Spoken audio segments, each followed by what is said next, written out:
News TV ఈ రోజు మనతో పాటు ఈబీసీ జాతీయ అధ్యక్షులు వల్లపురెడ్డి రవీందర్ రెడ్డి గారు ఉన్నారు. ఆయనతో మాట్లాడదాం. హాయ్ సార్, నమస్తే. అమ్మ నమస్తే. ఎలా ఉన్నారు సార్? అంత బాగా, మీరు ఎలా ఉన్నారు? నేను బాగున్నాను సార్. సార్, ఇప్పుడు ప్రజలు కొట్లాడి తెచ్చుకున్న ఈ తెలంగాణ, అసలు తెలంగాణకు సార్థకత అనేది వచ్చిందా? అసలు అప్పుడు ఎట్లుండే, ఇప్పుడు ఎట్లుండే? సరే, తెలంగాణ కొట్లాడి తెచ్చుకున్న మాట వాస్తవం. స్వభాభిమానంతో స్వపరిపాలన రావాలని కోరుకున్న మాట వాస్తవం. స్వపరిపాలన వచ్చింది కానీ సుపరిపాలన జరగట్లేదు. అంటే ఇది ఈ రాష్ట్రం అనేది ఏంటంటే దురదృష్టం అని అనుకోవాలి. రాబందుల రాజకీయ నాయకుల కబంధ హస్తాలతోటి అది బంధించబడ్డది. ఎందుకంటే వాళ్ళు వ్యక్తిగతంగా స్వార్థంతో రాజకీయ ప్రయోజనాలు ఆశించి వాళ్ళ యొక్క చేష్టలన్నీ మనకు అర్థమైనాయి. ముఖ్యంగా ఏదైతే ఆకాంక్షించినో మనం ఆనాడు 369 మంది తొలిదశ ఉద్యమకారులు కానీ అమరులయ్యారు. ఆ తర్వాత మలిదశ ఉద్యమంలో 1200 మంది అమరులయ్యారు. మేము మలిదశ ఉద్యమంలో కేసీఆర్ మొదలుపెట్టిన ఉద్యమంలో నేను కూడా క్రియాశీలకంగా ప్రారంభించిన నాటి నుంచి ఉన్నాం. 2001 నుంచి 3 వరకు ఆయనతో కలిసి ప్రయాణం చేసినాం. అనేక సభలు, సమావేశాలు, అనేక కార్యక్రమాలలో పాల్గొన్నాం. సరే, వాంఛించిన తెలంగాణ వచ్చినప్పటికి కూడా ఈ పరిపాలన అనేది ఏదైతే తెలంగాణకు చేజిక్కిన తర్వాత దాన్ని ప్రజలకు సౌకర్యంగా లేదనేది నా భావన. ఎందుకంటే ఇది మిగులు బడ్జెట్కు ఉన్నటువంటి మనకు రాష్ట్రం విభజించబడ్డప్పుడు మిగులు బడ్జెట్తో ఏర్పడ్డ తెలంగాణ. కానీ ఆ తర్వాత క్రమంలో ఏమైందంటే ఇది ఒక అప్పుల తెలంగాణగా మారింది, ఇది బతుకుపోరు తెలంగాణగా మారింది, తాగుబోతు తెలంగాణగా మారింది. అంటే ఎవరికి కూడా ఎలాంటి పురోగతి లేకుండా పోయింది. సమగ్ర అభివృద్ధి జరగలేదనేది నా ఉద్దేశం. కొన్ని సంక్షేమ పథకాలు చేపట్టినప్పటికి కూడా దాంట్లో కూడా అవినీతి అక్రమాలు జరిగినాయి.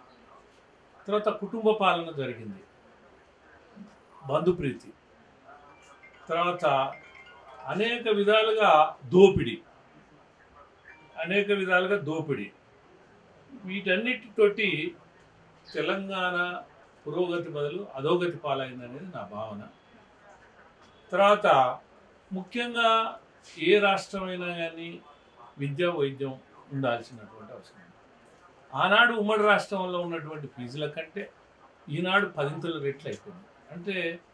డొనేషన్లు దోపిడీ, కాలేజీ యజమాన్యాలు, కార్పొరేట్ కాలేజీలు, ఇవన్నీ దోపిడీతోటి ఉన్నాయి. ఈ దోపిడీ చేస్తుండడం వల్ల ఎవరు కూడా పేదవాళ్ళు చదువుకునేటువంటి పరిస్థితి లేదు. చదివేటువంటి స్థితి లేకుండా అయిపోయింది. వైద్యం కూడా అందకుండా అయిపోయింది, కార్పొరేట్ వైద్యం అయింది. తర్వాత స్కూళ్ళల్లో కూడా ఒక విద్యను పెట్టాలి, పర్సనాలిటీ ఎబిలిటీ, అతన్ని అనేక మంది డాక్టర్లు కూడా సూసైడ్ చేసుకుంటారు, ఇంజనీర్లు సూసైడ్ చేసుకుంటారు. మరి తెలంగాణ వచ్చిన తర్వాత రైతులు సూసైడ్ చేసుకున్నారు. మరి ఈ పరిస్థితి రాకూడదు తెలంగాణకు. ఎందుకంటే మార్పు జరగాలి, మార్పు జరిగింది కానీ మంచి జరగట్లేదు. కాబట్టి మంచి జరగలేదంటే ఇక్కడ ప్రభుత్వం నిర్దిష్టంగా సమగ్రంగా పాలన లేదనేది అర్థం. ఏ ప్రభుత్వం అయినా కావచ్చు, ఆ దిశగా ప్రయాణం చేయాల్సినటువంటి అవసరం ఉంది. ఆ దిశగా లేదు.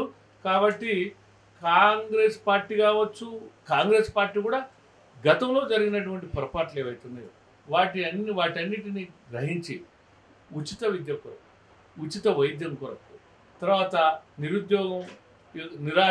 నిరుస్పృహలో ఉన్నటువంటి నిరుద్యోగుల కొరకు బృహత్తరమైనటువంటి పథకాలు తీసుకొని పోయి ఈ ప్రజల ఆకాంక్షలకు అనుగుణంగా పాలన చేయాల్సినటువంటి అవసరం ఉందని నేను భావిస్తున్నాను. Hi, hello, welcome to 24/7 news TV. ఈ రోజు మనతో పాటు ఈబీసీ జాతీయ అధ్యక్షులు వల్లపురెడ్డి రవీందర్ రెడ్డి గారు ఉన్నారు. ఆయనతో మాట్లాడదాం. హాయ్ సార్, నమస్తే. అమ్మ నమస్తే. ఎలా ఉన్నారు సార్? అంత బాగా, మీరు ఎలా ఉన్నారు? నేను బాగున్నాను సార్. సార్, ఇప్పుడు ప్రజలు కొట్లాడి తెచ్చుకున్న ఈ తెలంగాణ, అసలు తెలంగాణకు సార్థకత అనేది వచ్చిందా? అసలు అప్పుడు ఎట్లుండే, ఇప్పుడు ఎట్లుండే? సరే, తెలంగాణ కొట్లాడి తెచ్చుకున్న మాట వాస్తవం. స్వభాభిమానంతో స్వపరిపాలన రావాలని కోరుకున్న మాట వాస్తవం. స్వపరిపాలన వచ్చింది కానీ సుపరిపాలన జరగట్లేదు. ఇది ఈ రాష్ట్రం అనేది ఏంటంటే దురదృష్టం అని అనుకోవాలి. రాబందుల రాజకీయ నాయకుల కబంధ హస్తాలతోటి అది బంధించబడ్డది. ఎందుకంటే వాళ్ళు వ్యక్తిగతంగా స్వార్థంతో రాజకీయ ప్రయోజనాలు ఆశించి వాళ్ళ యొక్క చేష్టలన్నీ మనకు అర్థమైనాయి. ముఖ్యంగా ఏదైతే ఆకాంక్షించినో మనం ఆనాడు 369 మంది తొలిదశ ఉద్యమకారులు కానీ అమరులయ్యారు. ఆ తర్వాత మలిదశ ఉద్యమంలో 1200 మంది అమరులయ్యారు. మేము మలిదశ ఉద్యమంలో అంటే కేసీఆర్ మొదలుపెట్టిన ఉద్యమంలో నేను కూడా క్రియాశీలకంగా ప్రారంభించిన నాటి నుంచి ఉన్నాం. 2001 నుంచి 3 వరకు ఆయనతో కలిసి ప్రయాణం చేసినాం. అనేక సభలు, సమావేశాలు, అనేక కార్యక్రమాలలో పాల్గొన్నాం.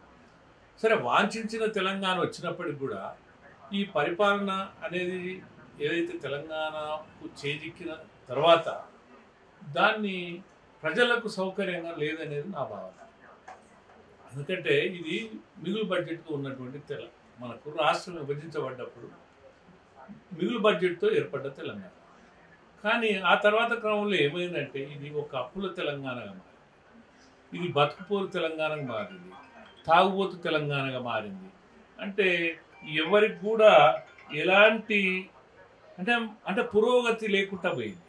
అంటే సమగ్ర అభివృద్ధి జరగలేదనేది నా ఉద్దేశం. అంటే కొన్ని సంక్షేమ పథకాలు చేపట్టినప్పటికి కూడా దాంట్లో కూడా అవినీతి అక్రమాలు జరిగినాయి. తర్వాత కుటుంబ పాలన జరిగింది, బంధుప్రీతి, తర్వాత అనేక విధాలుగా దోపిడీ,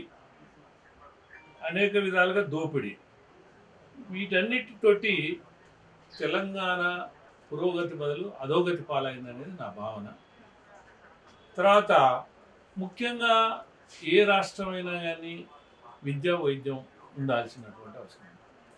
ఆనాడు ఉమ్మడి రాష్ట్రంలో ఉన్నటువంటి ఫీజుల కంటే ఈనాడు 10 రెట్లు అయిపోయింది. అంటే డొనేషన్లు, దోపిడీ, అంటే కాలేజీ యజమాన్యాలు, కార్పొరేట్ కాలేజీలు, ఇవన్నీ దోపిడీతోటి ఉన్నాయి.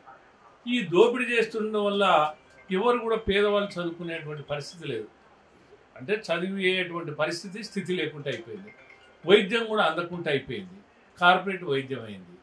తర్వాత స్కూళ్ళల్లో కూడా ఒక విద్యను పెట్టాలి, అంటే పర్సనాలిటీ, ఎబిలిటీ, అంటే అతన్ని అనేక మంది డాక్టర్లు కూడా సూసైడ్ చేసుకుంటారు, ఇంజనీర్లు సూసైడ్ చేసుకుంటారు.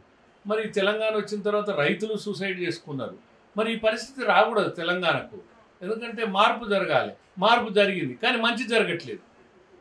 కాబట్టి మంచి జరగలేదంటే ఇక్కడ ప్రభుత్వం నిర్దిష్టంగా సమగ్రంగా పాలన లేదనేది అర్థం. ఏ ప్రభుత్వం అన్నా కావచ్చు, ఆ దిశగా ప్రయాణం చేయాల్సినటువంటి అవసరం ఉంది. ఆ దిశగా లేదు. కాబట్టి కాంగ్రెస్ పార్టీ కావచ్చు, కాంగ్రెస్ పార్టీ కూడా గతంలో జరిగినటువంటి పొరపాట్లు ఏవైతున్నాయో వాటన్నిటిని గ్రహించి ఉచిత విద్య కొరకు, ఉచిత వైద్యం కొరకు, తర్వాత నిరుద్యోగం, నిరుస్పృహలో ఉన్నటువంటి నిరుద్యోగుల కొరకు బృహత్తరమైనటువంటి పథకాలు తీసుకొని పోయి ఈ ప్రజల ఆకాంక్షలకు అనుగుణంగా పాలన చేయాల్సినటువంటి అవసరం ఉందని నేను భావిస్తున్నాను.